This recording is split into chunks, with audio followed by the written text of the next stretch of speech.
வேதம் சொல்கிறது, மனிதன் அப்பத்தினாலே மாத்திரம் அல்ல, தேவனுடைய வாயிலிருந்து புறப்படுகிற ஒவ்வொரு வார்த்தையினாலும் பிழைப்பான்.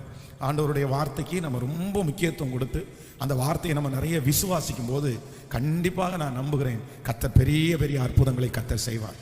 இந்த 21 நாட்கள் ஒரு பெரிய பலனை உங்கள் வாழ்க்கையிலே கொண்டு வரும்.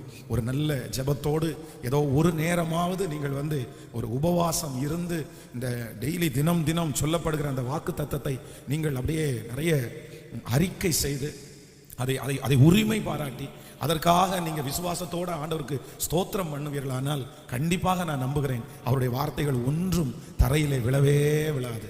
நம்ம இன்றைக்கு நிறைய பேர் பிழைத்திருப்பது அவருடைய வார்த்தையினால தான் நம்ம பிழைச்சிருக்கிறோம். அவருடைய வார்த்தை தான் நம்மளை இவ்வளோ தூரம் நடத்தி இருக்கிறது.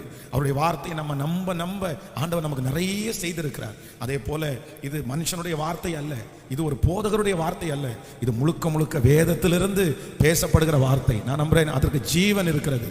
அந்த வார்த்தையை விசுவாசிக்கிறவர்கள் பிழைப்பார்கள். அது ஒரு கோதுமை மணியை போல இன்றைக்கு நம்ம விதைக்கிறோம், கண்டிப்பாக ஒரு நாள் பெரிய அறுவடையை கர்த்தர் நமக்கு காண செய்வார். ஆமென்.